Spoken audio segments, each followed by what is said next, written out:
of the United Nations. In her 23-page report, she systematically records the current reality in the occupied Palestinian territories. And she says the only conclusion is that the Israeli state is undertaking a settler colonial regime, including implementing apartheid policies. The term apartheid applies, according to international law, when serious human rights violations are committed in the context of an institutionalised regime of systematic oppression and domination by one racial group over another, with the intention of maintaining that regime.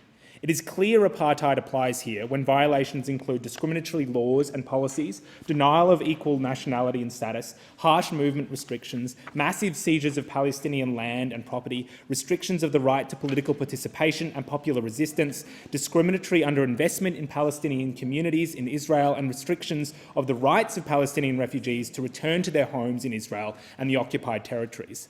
In her report, the Special Rapporteur says that we cannot ignore that the Israeli state has been an intentionally acquisitive, segregationist and repressive regime which has enabled for 55 years the disenfranchisement of the Palestinians.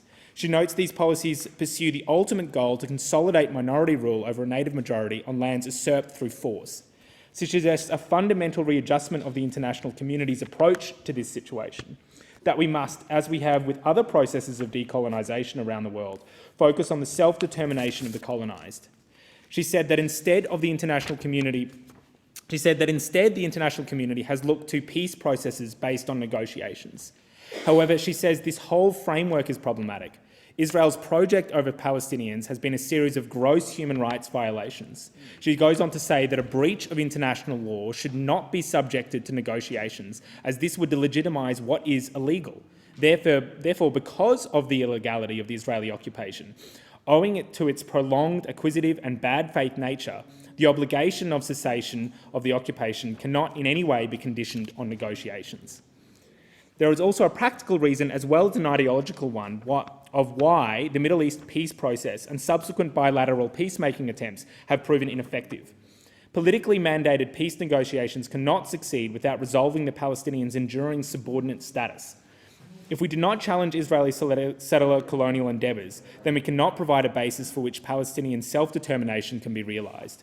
I commend to the Australian Government steps recommended by the Special Rapporteur: 1, for Australia to condemn all intentional violations by Israel of the Palestinians' right to self-determination, including a call for an immediate end to Israeli occupation of Palestine and a return of Palestinian resources that have been appropriated by Israel.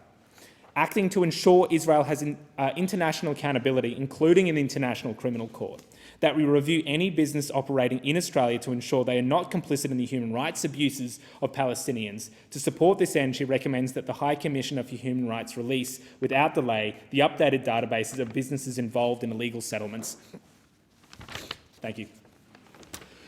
The question is that grievances be noted, and I give the call to the member for Caldwell. Thank you, Deputy Speaker. Deputy Speaker, my grievance tonight is on the issue of access to GPs in my electorate and the material workforce shortages we're experiencing, as well as the large decline in bulk billing access. Deputy Speaker, this issue is especially important to me because there's no historical ambiguity when it comes to public health policy in this country, and that is Labor built Medicare and we will always protect it.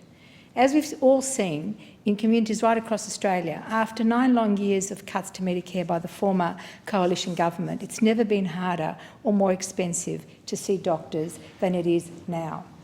The former government froze the Medicare rebate for 6 years, ripping billions of dollars out of primary care and causing gap fees to skyrocket. And we're seeing the impact of material workforce shortages in my electorate, where doctors are walking away from general practice in droves. The Tullamarine Broadmeadows catchment, which takes in other suburbs across my electorate, is experiencing a severe GP shortage. A true count of GPs in the area by one of the largest players in the catchment shows a 0.71 GP full-time equivalent per 1,000 residents. That's less than 1 GP in 1,000 residents. Now, I'm aware that there are measures which speak to a 1.1 benchmark, but the reality in my electorate, the reality on the ground there, is that we're experiencing something very, very different. There's also another concerning consequence of the almost decade-long neglect from those opposite, and that is the large decline in bulk billing access within our community. The workforce shortage, combined with funding models, has caused a supply-demand imbalance in the area. It's my understanding that in the last 3 months, 7 clinics representing around 30% of all GPs in the Tullamarine Broadmeadows catchment switched from bulk billing to mixed or private billing. It is also my understanding that all major bulk billing clinics in Craigieburn, which is in the 33rd percentile in the index of relative socio-economic disadvantage, have now switched to mixed billing. As this trend continues, it is likely to soon impact suburbs such as Broadmeadows, one of the most disadvantaged areas in Australia. For context, Deputy Speaker, Broadmeadows is in the 2nd percentile of the index of relative socio-economic disadvantage. And most recently, a 9-person GP clinic switched from bulk billing to private billing in Broadmeadows. Now, I'm deeply concerned that the remaining bulk billing clinics, as well as bulk billing GPs in mixed billing practices, will increasingly switch to charging fees. Deputy Speaker, my electorate can't afford this, and the health of our community generally, and also locally in my area, cannot afford this, which is why I'm calling for an urgent review of the distribution priority access status for the Tullamarine Broadmeadows catchment and request it be granted full DPA status. Now, while I recognise that DPA is only a short-term measure and it will take a long time to secure GPs, I believe the area urgently requires this change. Deputy Speaker, the Australian Labor Party is the party of Medicare. And the previous Morrison government abandoned GPs and primary care and decided that dealing with the crisis they helped create was all too hard. Speaking to the crisis in general practice in Australia, the Australian Medical Association stating during the term of the previous government, and I quote, "This is the product of deliberate government policy over many years that has taken general practice for granted," quote unquote. And in reference to the Morrison government's failed budgets, the AMA said that the budgets those opposite put forward to the Australian people were all rhetoric and no funding, with more of the same. Now, Deputy Speaker, I would say that the attitude of those opposite to general practice and to the health and lives of the Australian people can be summed up by a word that comes up time and time again when it comes to their record of achievement in this area, and that word is neglect. Neglect has caused so much damage to the well-being of Australians across nearly a decade and to many in my electorate. So I'm pleased, Deputy Speaker, that at least such a difficult issue in my electorate is being addressed by this government. And I want to thank the Prime Minister and the Minister for Health and Aged Care, the Honourable Mark Butler, for hitting the ground running literally and tackling the day-to-day concerns of Australians, especially in health.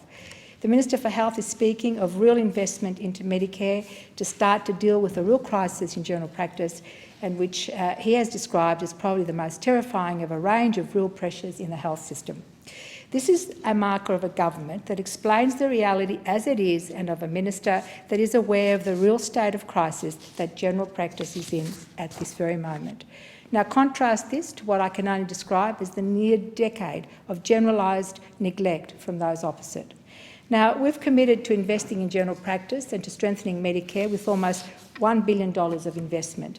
Our Strengthening Medicare Task Force has already started to identify the best ways to boost affordability, improve access and deliver the better support for patients with ongoing and chronic illness, and this work is backed by the $750 million Strengthening Medicare Fund. Our 50 Medicare urgent care clinics will take pressure off our overwhelmed hospital emergency departments and make it easier to see a doctor when you need to see one. And after working tirelessly throughout the pandemic, we'll give our doctors the resources to invest in their GP practices with our $220 million Strengthening Medicare GP Grants program. And of added importance, Deputy Speaker, to the people of my electorate, through Labor's cheaper medicine policy, we've made the biggest reduction to PBS medicine prices since the scheme was established. Now, I acknowledge there's no easy fix here, and that these are problems that were created and compounded over a decade and have been over a decade in the making. And I want to quote from a constituent of mine, a resident of Craigieburn in my electorate, who notes, "Most bulk billing clinics around Craigieburn and surroundings are not entertaining new patients, and even applications like HotDoc don't allow appointments to be booked to see GPs, which is really bad and taking away the rights of a patient to consult a doctor. Most bulk billing clinics have changed to mixed billing in the last few months and now demanding more money from patients. It's just not acceptable, and is a serious issue which requires our attention," quote unquote. Another local resident highlights that with the increased cost of living crisis, we cannot have patient access to medical care become another cost of living issue. It is these voices of grievance that I want to raise in this parliament, because their contribution to the debate is one that is most grounded in reality. While acknowledging the abandonment of the primary healthcare space by the former coalition government, I do believe that clinics also have a responsibility to their patients, first and foremost, and that they must factor in the realities of the people and the communities in which they operate in. The easy option of switching to mixed or private billing cannot be the immediate fallback position. We must all carry responsibility in the interest of patient care, and this responsibility must also be carried by our primary healthcare providers, because every person in my electorate deserves access to universal, prompt and world-class medical care. It's almost an established fact that general practitioners aren't being drawn to work in what is described as peri-urban areas. It's described as such because this reality is a social justice issue for the people of my electorate. It's a reflection of a shared reality from lived experience. What makes this even more damning is the amount of overseas trained doctors who live in my electorate who, if not for the difficulties associated with having their skills recognised, would otherwise help fill our shortages. Australia's medical bodies need to take a closer look at this. It's an issue which must be addressed because it's an issue that is forcing us to miss out on the possibility of addressing the workforce shortage. The disparity in health outcomes between wealthier areas and those at socio-economic disadvantage is something that is a reality, Deputy Speaker. But we must be determined to address the fact that just because something is a current reality does not mean it must be given, or it must be a given, or that it must continue or be allowed to continue. Disparities and determinants of health must be addressed, and done so in a way which draws a line between the near decade of neglect from those opposite and a Labor government that invests in the health of everyday Australians. The universality of Medicare is one of the Australian Labor Party's greatest contributions to Australia. Our fundamental belief is that it's your Medicare card, not your credit card, that should determine your access to health care in Australia. And just as every new Labor government has always had to do, I'm confident that cleaning up the mess left by the former coalition in this area will hopefully be among this government's greatest works and one of its greatest ongoing contributions to the people of my electorate and to this country. The question is that grievances be noted, and I give the call to the member for Parkes. Thank you, Deputy Speaker. I'd like to speak tonight about the Murray-Darling Basin and the Murray-Darling Basin Plan. And I'm prompted to do this by comments from the Water Minister saying that she plans to deliver the plan in full, and then goes on to say, to reference the 450 gigalitres that was promised to South Australia. Now, in 2 days' time, Deputy Speaker, I've been in this place 15 years. And one of the things when you've been here for a while is that you have a memory of what's gone on before. And so, just to clarify, when the Basin Plan was introduced, I actually voted for it. Not all my colleagues did. I think the member for Riverina and maybe the member for Hume at the time. There was a couple of coalition members who did not support it. I supported the Basin Plan. The 450 gigalitres was not part of the plan. It was a political announcement made by the then Prime Minister Gillard with the then Minister Burke to gain votes in South Australia. It's not based on science. It's not based on anything other than gaining support, political support in South Australia. And the problem when you do things like that, without doing the science, the research and the understanding of the system, is that it's very difficult to deliver. And part of the safeguards on that was the triple bottom line, that it can't have any negative social, economic or environmental impacts. And what's been shown with that 450 gigalitres is that it's pretty well impossible to deliver without actually impacting one of those three bottom line impacts. And so This gained a lot of traction during the drought, and I think what's coming to light now is that the basin plan really will maybe extend the flow in the rivers a little bit further into a drought, but basically nature is still in command.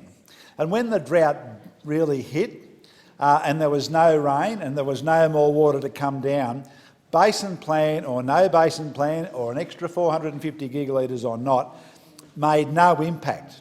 And the frustrating thing was at that time, members of this place, members of the Senate, made political mileage by looking at the dry river, knowing that the Northern Basin is an ephemeral system and for millennia has gone from flooding to dryness and everything in between. Aided by the ABC and others, to create a myth that the drought was actually man-made and the water had been sold to National Party donors and corporates, and it was a nonsense story. And now we are having major flooding, and I can tell you, in my electorate now there is about 3 peaks coming down the system, and I actually am very concerned about South Australia because they are dealing with the flooding in the Murray now, and there's a lot of water coming down the Darling system from the Northern Basin, and all the storage dams are full, and there's basically mankind does not have the ability to stop this flood.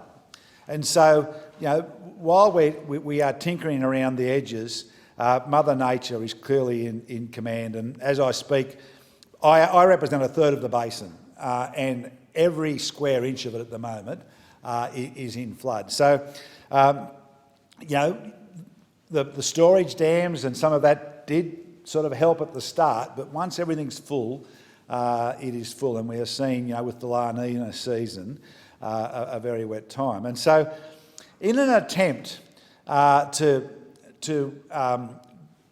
I think, in the vanity of man wanting to control everything, we've actually seen some very negative things happen. And I'll go back to the last time the Labor Party were in government, and Penny Wong, Senator Wong, that was the minister, made some large purchases of water from productive use back to the environment. Now, that's, I guess in theoretical terms is fair enough, but it wasn't strategic. And of course there's always willing sellers because the government is in there with a lot of money. And so I'll give you a couple of examples. When she purchased the water from the Carl Betzer family's Twine and Pastoral Company, and I think from memory was over $300 million at the time, basically pretty well the only employer in the town of Cholera-Bry ceased to exist. And I think there was over 100 jobs went out of the Cholera-Bry region with the water going from Collymungle Station. At the same time, the water that was purchased from Twine and Pastoral Company in the Macquarie Valley had a severely negative impact on Warren. And so, what that means is that it's not just the water that goes. The cotton gin at Cholera-Bry is now, it's been dismantled and moved and sold somewhere else. The same, a lot of the businesses in Warren had a negative impact. And when Senator Wong purchased Taral Station, 10% of the rate base of Berkshire was removed. 10% of the rate base of Berkshire and the jobs that went with it. And the irony of all of that is that the dams that were to be decommissioned found that they were actually habitat for native fish and water birds, and actually had environmental benefit. And so, there's still some frustration in the western part of that Darling region that the Taral infrastructure hasn't been decommissioned. I'm not saying that everything that happened at that time was bad. There was a good example that was instigated at that time under Minister Burke, was the reconfiguration of the irrigation systems in the Macquarie Valley, and there was 3 three irrigation systems that were reconfigured. They weren't effective in the way they were delivering water. There was too much wastage, and some of the more, distant farms from the source of the water went on to poly pipe for stock.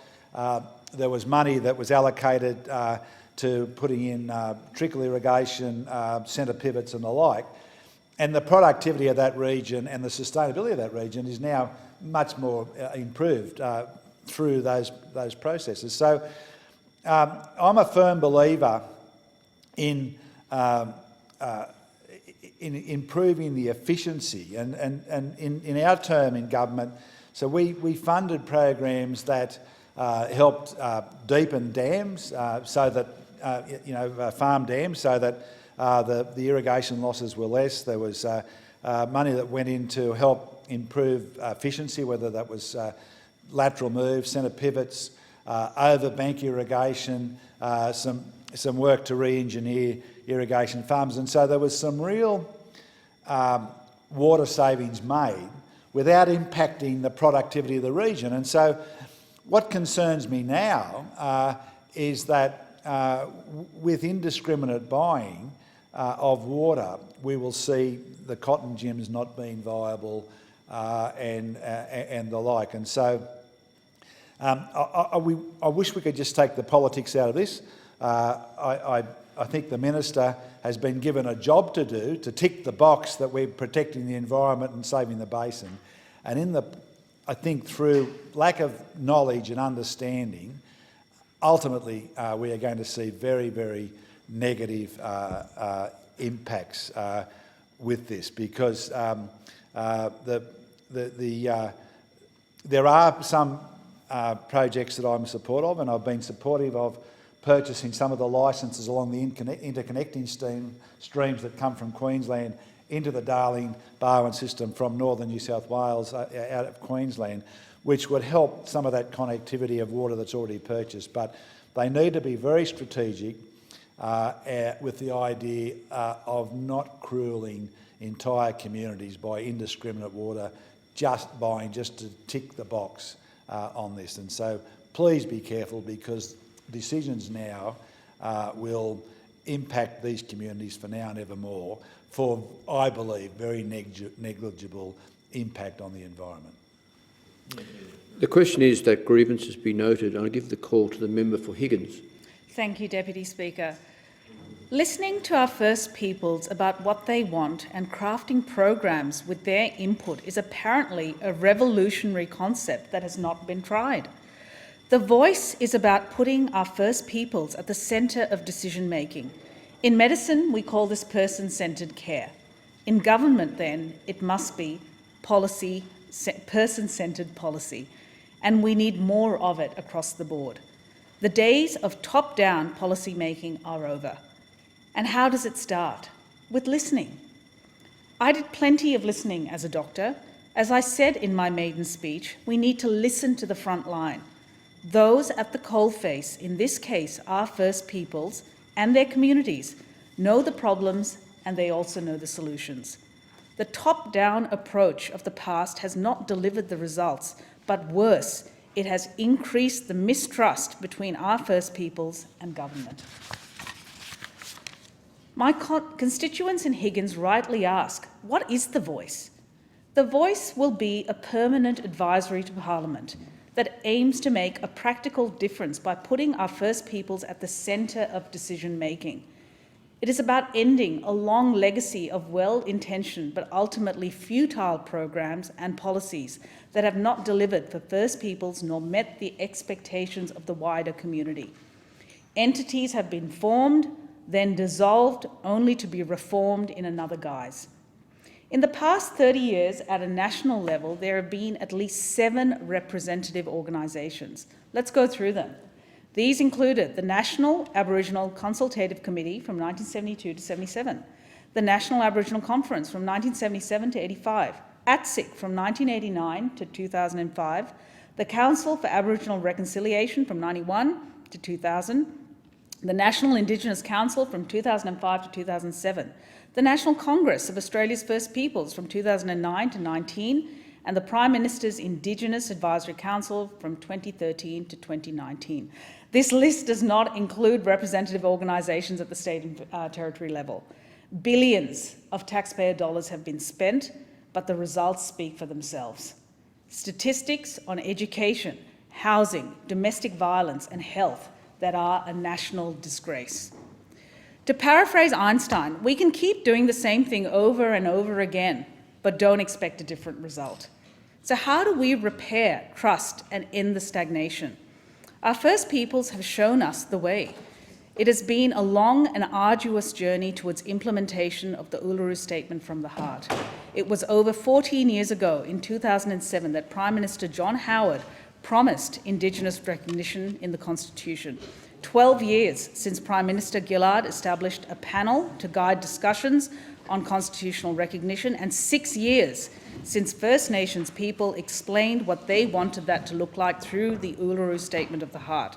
Voice, treaty, truth, they cried, and it starts with listening, as it should be. This process, Deputy Speaker, has been going on for 12 years. How much longer should they wait? The Uluru Statement from the Heart is imbued with cultural authority. It emerged from a series of meetings of Indigenous Australians, community organisations and key stakeholders between December 16 and May 17.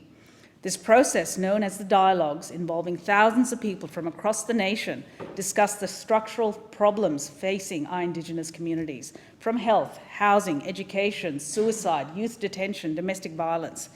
The business of reaching consensus was messy. It always is. Not everyone who participated in the dialogues were happy. Some people walked away and now opine from the sidelines. Others, by virtue of their election to this House, falsely claim legitimacy on behalf of all First Peoples, when, like myself, they only represent their constituents. I don't profess to speak for all Australians. I represent the people of Higgins. The people who rolled up their sleeves and got this Herculean task done deserve more than our respect. They deserve follow-through. At the moment, Parliament does not have a systematic process for our First Peoples to provide input, meaning that policy is often made for them rather than with them. The Albanese government seeks a new spirit of partnership between Parliament and First Nations people. Empowering First Nations people is at the heart of our approach to closing the gap and aligns with our common values as Australians of fairness and decency. Rather than speculating on improvements we are likely to see with the voice, let's look at what has happened in its absence, and sadly there is no shortage of examples. The Raising the Age campaign of criminal responsibility is one example. Sure, juvenile detention is the purview of state and territory governments, but they can be influenced by public sentiment driven by a national conversation. Right now, in juvenile detention centres right across Australia, children, some as young as 10, are incarcerated. Our First Peoples children are overrepresented. According to campaigners, it has not been expedient for politicians to deal with this blight, which is why this problem has been kicked down the road for years. Those children are growing up. And do you think we've helped them as a society to find their better selves? With a voice, there can be no averting our eyes, no turning away from these inconvenient truths. Then there is merit of giving our lawmakers, people like me, some help. There will be occasions when First Peoples communities disagree. For example, over the management of a parcel of land that may be in the crosshairs of development. At present, it would fall to the Minister of the Day to arbitrate. Does that sound ideal? Wouldn't it be preferable to have a democratically elected body that is constitutionally enshrined to turn to for advice? A two-way flow of information is what the voice will deliver. It may also take the heat out of some of these testy discussions. There has been very little discussion about the spillover effects of the voice to Parliament. The focus has been on the practical difference it will make to the lives of First Peoples. But what about the impact on the wider community? As someone who has been on the receiving end of racism, I suspect that it will do more for fighting racism than any program we have implemented to date. And you know what the most powerful debiasing force is? It's actually contact. Contact with people from different backgrounds in our schools, workplaces, sporting clubs, neighbourhoods. In my electorate, our sporting clubs are like the United Nations. However, at 3.2%, our First Peoples, as Noel Pearson said, are an extreme minority. Many of us will never cross paths with them. So how are we to really understand their lived experience? By relying on the news? No thanks. Really no thanks. A voice to Parliament short circuits all of this and gives us an opportunity to hear directly from our First Peoples without any filter. In July this year, our Prime Minister proposed the following additions to the Constitution. The words are simply a starting point. There shall be a body to be called an Aboriginal and Torres Strait Islander voice. The Aboriginal and Torres Strait Islander voice may make representations to Parliament and the Executive Government on matters relating to them. The Parliament shall, subject to this Constitution, have power to make laws with respect to the composition, functions, powers and procedures of the Aboriginal and Torres Strait Islander voice. It will be democratically elected and it will have regional and national representation, according to the Indigenous Voice Co-Design report of the previous government. And it will communicate through to the Parliament through a Parliamentary Joint Standing Committee. There are some details to be worked through, but through the working and engagement groups. The broad brushstrokes are there and the details will be filled in later. Why? Because we are running out of time. Justice delayed is justice denied. We will be asked in a referendum whether we support a modification to the Constitution that establishes an Aboriginal and Torres Strait Islander voice. To be successful, a yes vote must be supported by a majority of Australian voters and a majority of voters in at least 4 states. I believe that Higgins will vote yes. There is a groundswell of goodwill amongst my constituents. They understand that a voice is not a third chamber of Parliament. They understand that it does not have the power of veto. They understand that elected representatives like me will continue to make the laws. They understand that those laws are best crafted in collaboration with the people they affect. They see demands for more detail as running interference for the detractors. They understand that the voice is above politics because it came from the people. They also understand that the people it will most affect are falling further behind at an alarming rate. My constituents rile at injustice and will fight it on the beaches, in the corridors and in the streets. Surrendering to more of the same is not something they aspire to. The call of history is rising in our chests. Rather than divide us, the voice will bring us closer together. Why? Because if you believe, like I do, that reconciliation is the pathway to a more perfect Commonwealth, then the voice is that gateway. Let's walk through it together. Thank you, Deputy Speaker. The question is that the grievance be noted, and I call the member for Canning. Thank you very much, Deputy Speaker. Every year, thousands of families travel from Perth to Bali. Bali is a wonderful destination. Only 4 hours flight from Perth. It's bintangs, boardies, and a week in the sun. It's no wonder it's a holiday hotspot for many of my constituents and many people in Western Australia. But today, it's the lousy conduct of DFAT employees and insurance providers that has recently come to my attention. They have let one of my constituents down, Mr. Wayne Weller, who I met with some time ago about this subject. And it's important that I put this on the public record to bring this attention to the government and also to Australians, and also to give Wayne a voice in this place. So a few months ago, Wayne contacted my office in urgent need of assistance. It was his last point of call after reaching out to DFAT and his insurance provider to no avail. While on a family holiday to Bali, Wayne's son suddenly fell ill and was admitted into hospital with life-threatening complications. Wayne immediately contacted his insurance provider, Sydney-based Insure and Go. I want to note that in this House, Insure and Go, only to be told that all procedures required approvals before funds could be released. It meant that critical treatments, including blood tests, pain medication, x-rays and surgery, all of which you would expect under comprehensive travel insurance, would not be covered until the provider granted approval. A process that could take anywhere between 8 and 36 hours, crucial hours, time that could make the difference between life and death. And Wayne and his family had to wait a dangerously long time for approval for those procedures. And this isn't good enough, and it's not the standard that Australians expect. Now, at the same time, Wayne and his family's 30-day tourist visas were close to expiring. Now, the penalty for overstaying visas in Bali are a fee of $300 per person per day, with the risk of imprisonment for those who breach their stay.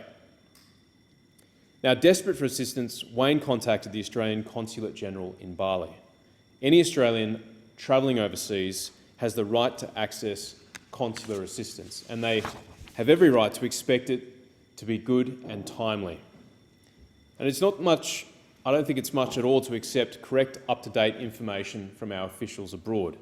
Instead, Wayne says he was met with untimely and unhelpful advice from DFAT.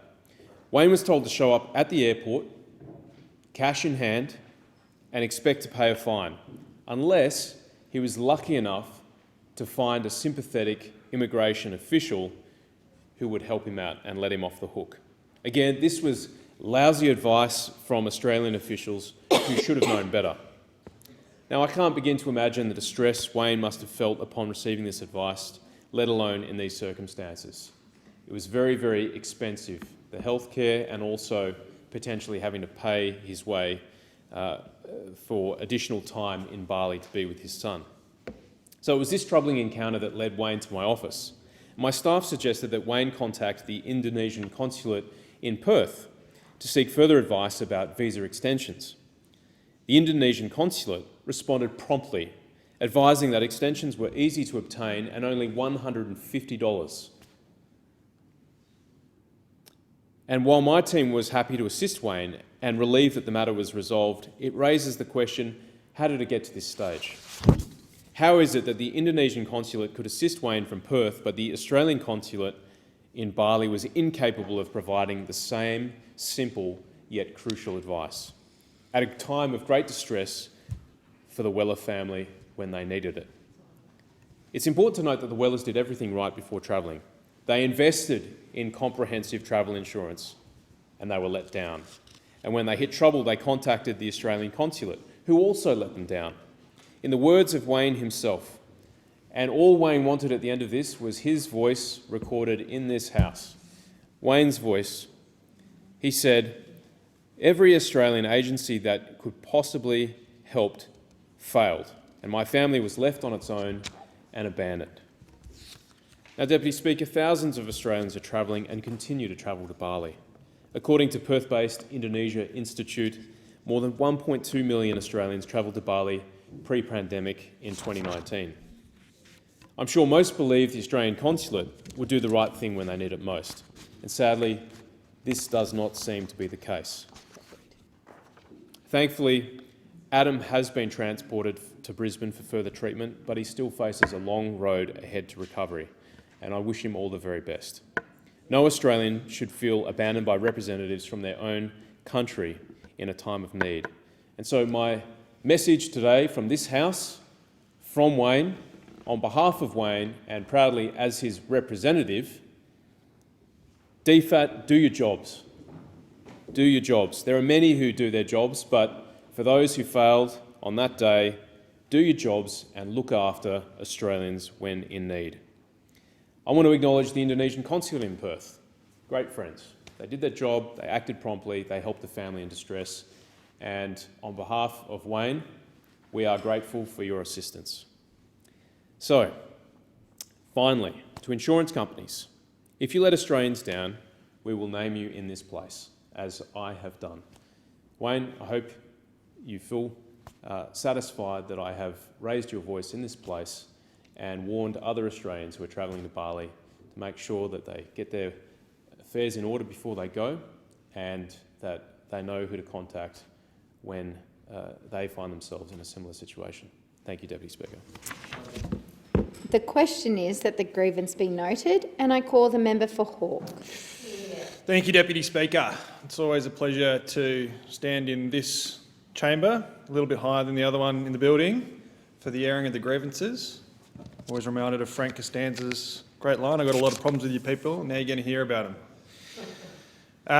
In the past few weeks, however, my electorate of Hawke has played host to a number of outstanding community events. Just 2 weeks ago, I informed the chamber of the tremendous return of Melton's Djerrawarra Festival. Since then, more communities across Hawke have got in on the action. The weekend before last, my hometown of Balan welcome to the return of the Balan Autumn Festival, hosted this time, of course, in spring. The township was so keen to come together again that we simply couldn't wait until the leaves turned brown. English Street was alive and bustling with activity, as almost 10,000 people enjoyed live music, art, and even a bit of magic. There were pony rides for the kids, and of course the traditional woodchop competition. I didn't win. Traders and community groups cooked up a storm, feeding the hungry locals, while talented craftspeople showed off their wares. The highlight, however, was no doubt the bloomin' marvellous Grand Street Parade. I was honoured to be a member of the judging panel, alongside the local state member for Eureka, Michaela Settle, and would like to congratulate some of the winners. Moonyon Primary School, who won the Mayor's Trophy, the Community Bank Balan branch for Best Commercial Entry, St Patrick's Primary School for Best School Entry, and there were many others. The Balan Autumn Festival wouldn't be possible without a dedicated team of volunteers, led by President Kevin Harper. I would like to extend my thanks to Kevin and the whole team, as well as the schools and community groups for their enthusiastic participation in the street parade and the local business sponsors who made the event possible. Despite the raging success in spring, the Balan Autumn Festival will resume regular programming in March next year, and I know that our community can't wait for another fantastic event. Deputy Speaker, the Bacchus Marsh Strawberry and Cherry Festival returned for the first time since 2019, as our community marked the start of the strawberry and cherry season. The festival kicked off on Friday night with local families enjoying carnival rides and food trucks, before 150 market stalls set up shop along Main Street on Saturday, selling their incredible local goods and produce. I joined local state member for Eureka, Michaela Settle, at those markets, chatting to locals who were thrilled to see the return of this great festival. Despite the recent cooler and much wetter weather, strawberries and cherries were also available at the festival from local growers, while local cafes, restaurants, food trucks and stalls provided much-needed sustenance for festival goers. The festival featured fantastic entertainment, with the live music hub hosting some incredibly talented local musicians, and the kids were thrilled to see face painters and the petting zoo. The highlight of the festival was, of course, the fireworks spectacular on Saturday night, a wonderful celebration of the return of such a significant community event.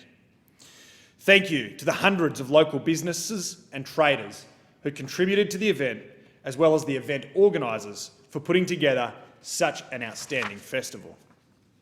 Deputy Speaker, the success of the Bacchus Marsh Strawberry and Cherry Festival demonstrates the strength of community spirit across our electorate of Hawke and makes me incredibly proud to represent them in this place. Deputy Speaker, I recently had the privilege of attending the Sikh Sports Day at Khalsa Shayuni in Plumpton in my electorate of Hawke. Hosted every year on the anniversary of the birth of Sri Guru Nanak Dev Ji, the family sports event brings together the very strong Sikh community in the area to celebrate this significant occasion. This year, the festival featured a huge range of activities, including traditional sports, a demonstration of Gatka, a form of martial arts long practiced by Sikh people, as well as athletics, tug of war, and a push-up and pull-up challenge. The kids participated in competitions to tie the best patka and dastar, the two forms of Sikh turbans, as well as hotly contested trivia on the legacy of Guru Nanak. I was honoured to be invited to this important and impressive celebration of Sikh culture. My thanks to Avtar, Gadarshan, Sima, and all those who contributed to the organisation on the day. I look forward to joining them all again soon. Deputy Speaker, with my remaining time, I'd like to discuss the issue of GP shortages affecting the people in my electorate of Hawke. Unfortunately, Many people in my electorate face significant challenges in accessing bulk billed or affordable GP appointments.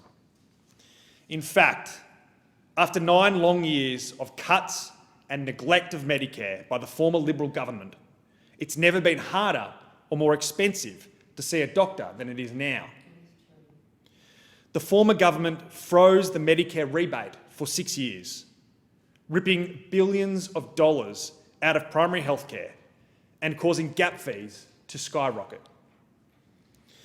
Recently, in Melton, one of the largest bulk billing GP clinics had to end bulk billing and begin charging patients for GP appointments.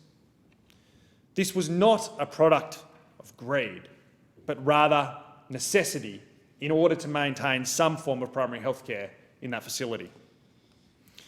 Unfortunately, as costs have risen and the Medicare rebate has remained frozen, operating bulk billing clinics has become increasingly unworkable without some kind of other external subsidy. Whilst the cause of this issue is a prolonged lack of financial support from the previous Liberal government, the impact is far more personal than merely financial. The inaccessibility of primary health care can have long-term significant impacts on the personal well-being of people in communities like mine. It puts more pressure on our hospital and ambulance systems and results in worse health outcomes by denying people the chance at earlier medical intervention. It denies people access to preventative medicine and exposes them to an increased risk of developing both chronic and acute medical conditions. Sadly, there is no quick fix to addressing such a prolonged period of mismanagement. People in Hawke, and indeed across the country, will continue to pay the price for the Liberals' healthcare freeze for a time to come. However, like the great Labor governments of the past, the Albanese Labor government is getting on with the job of cleaning up the mess left to us by those opposite. This started with the appointment of the Strengthening Medicare Task Force, which has several key objectives, including improved patient access to general practice and greater patient affordability. The task force is backed by the $750 million Strengthening Medicare Fund to enable the delivery of the task force's highest priority improvements. The Albanese Labor government is also committed to delivering 50 new urgent care clinics, including one in Sunbury, in our community in Hawke. The clinics will provide high-quality care for urgent but non-life-threatening health issues and will be open with extended business hours 7 days a week to provide the care people need with no out-of-pocket costs. Like many other sectors of our economy, healthcare is facing a skills shortage, particularly in primary healthcare. That's why the Albanese Labor government will work to ensure that GP clinics can attract and retain qualified healthcare workers. That's also why I will fight for Hawke specifically to see improvements in this space. Whilst I would like to see an immediate improvement in the accessibility of primary healthcare for our community in Hawke, it is important that the government ensures the longevity and sustainability of our improvements by taking considered and well thought out action. I welcome and commend the efforts of Minister Mark Butler in fixing the healthcare system that was crippled by the neglect of the former Liberal government. Labor built Medicare and we will always protect it.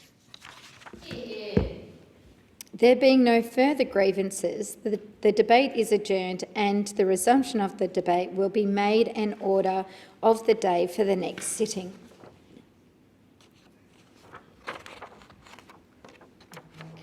I call the member for Corangamite. I move that the Federation Chamber now adjourn. Menzies. I second the motion. The question is that the motion be agreed to. All those in favour?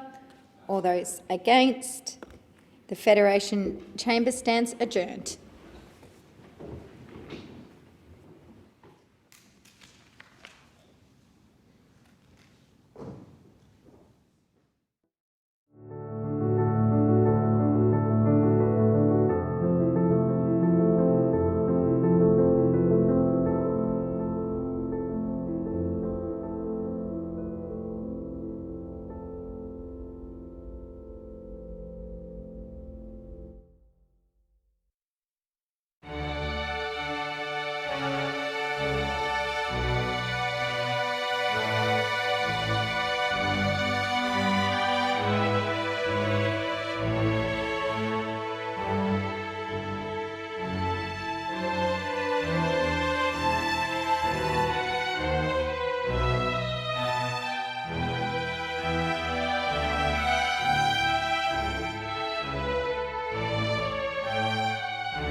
you.